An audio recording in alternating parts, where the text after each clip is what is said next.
All right, the dish we're making today was a fall favorite when we had the food truck, and I completely forgot that we made it until right now. These fried brie balls are so good, they're gonna make you forget about everything pumpkin spice this season. They're not only good by themselves, but if you wanna take your charcuterie board to the next level, then you might wanna stick around. Plus, there might be some cheesy jokes along the way. Before you have a meltdown, let's get into this. All right, that wasn't brilliant. I promise the jokes will get better once we start cooking. Probably not. I'm gonna make two versions of these brie balls. The first one is gonna be exactly like we did it on the food truck. It's breaded, it's fried, it's delicious, you can't go wrong. The second version is completely new, and we're gonna do it in the air fryer. So let's go. To start, I have 1 8-ounce wheel of brie cheese. You wanna make sure not to get the good stuff, so don't get triple cream or double cream. This brie is gonna be a little bit more firm, and it's gonna help it hold together when we cook it. First off, when it comes to brie, you can cut the rind off or you can leave it on. It's totally edible, doesn't bother me at all, so I'm gonna leave it on. We're gonna cut this into cubes that are about 1 ounce. If you don't have a scale, that's totally fine. You can just cut it into like 1 inch by 1 inch pieces. This is one of the very few scenarios where size does not matter. Think about making a piece that's like 1 or 2 bites. That's what you want. So now all we're gonna do, take your brie balls, just squish the brie in between your hands, and the warmth of your hands is gonna soften this up a little bit, and then just roll it into a nice little ball. That's pretty much it. Now we're just gonna do this with all of our pieces. I guess they don't have to be round, but that's how we did it on the truck, so that's how we're gonna do it. And if some pieces are too big, that's fine. Just break off a piece and add it to another piece. It's all good.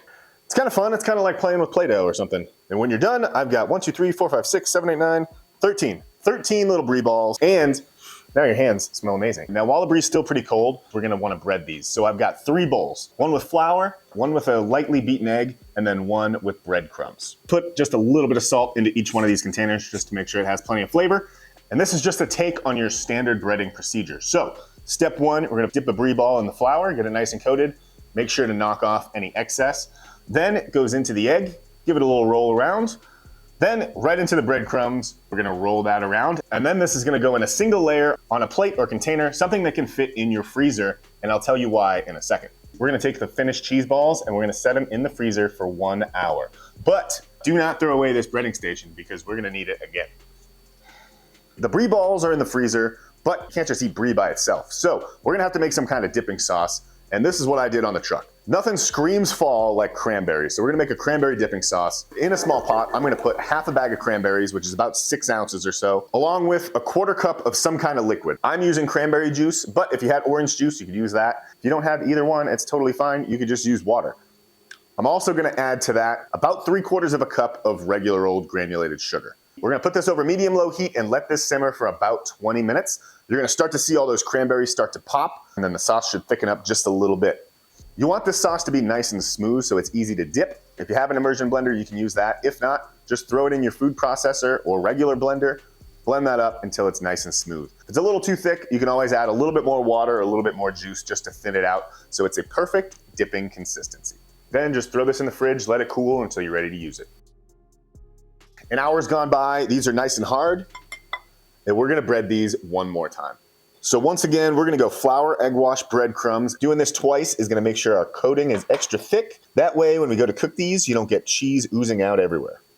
If you're not ready to cook these yet, you can just throw them in a Ziploc bag, keep them in the freezer for a couple months until you're ready to use them. But I told you we were gonna make these 2 different ways. So we've got the first brie balls already in the bag. They're breaded, they're ready to be fried.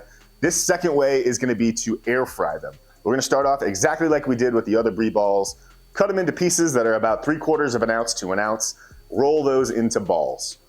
The brie is gonna take a little bit longer to cook in the air fryer, and we need to make sure they have a better seal so the cheese doesn't ooze everywhere.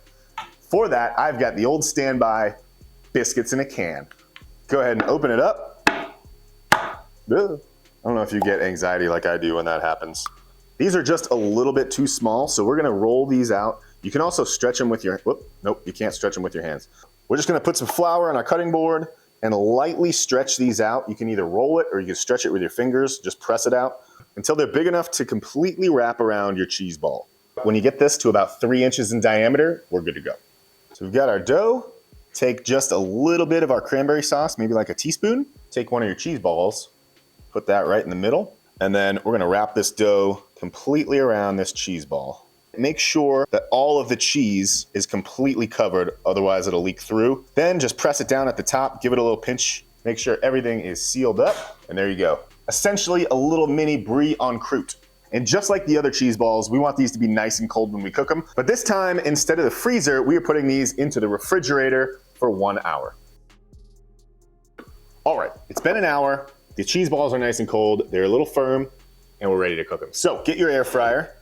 I'm just gonna spray the basket a little bit. We're just gonna put these in, make sure we're leaving a little bit of space in between them all. I like to spray the top of the Brie with the cooking oil as well, and then add just a few pinches of kosher salt right on top. Turn it on, 375 degrees, 8 to 10 minutes. They should be perfect. After 10 minutes, these babies are ready to go. Look at that, perfectly golden brown and delicious. They smell like fresh baked biscuits, just a little bit of cheese oozing out. These are ready to eat. When you're ready for your fried Brie, we're gonna fill a small pot with a few cups of oil. Make sure to leave at least 2 to 3 inches of room at the top of the pan because you do not want this to overflow. I'm gonna put that over medium-high heat, and once that comes to temperature, we're ready to fry.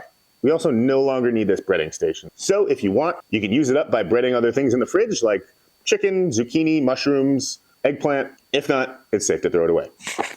When it gets up to 350 degrees, drop in your Brie. If this goes a little bit quicker, I would say maybe 5 minutes until they're golden brown and delicious. Keep an eye on them though, you don't want them to get too dark. Make sure you have a plate with a paper towel handy to drain these when they're ready. Sprinkle them with a little kosher salt, and now we're ready to eat.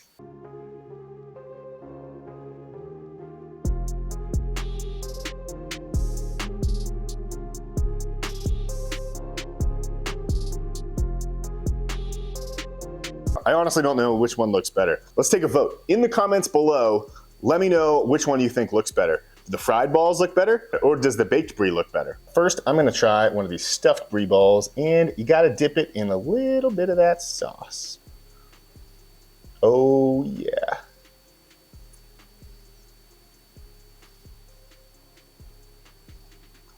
Oh man. The acid in the cranberry helps to really balance out all the fat butteriness. Oh, it's so good.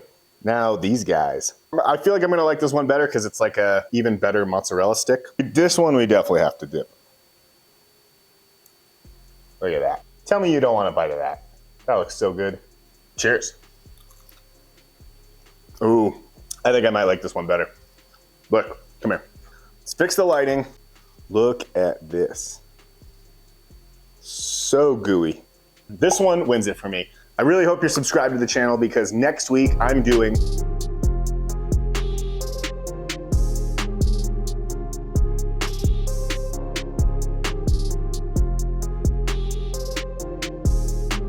oh yeah. You can't beat that.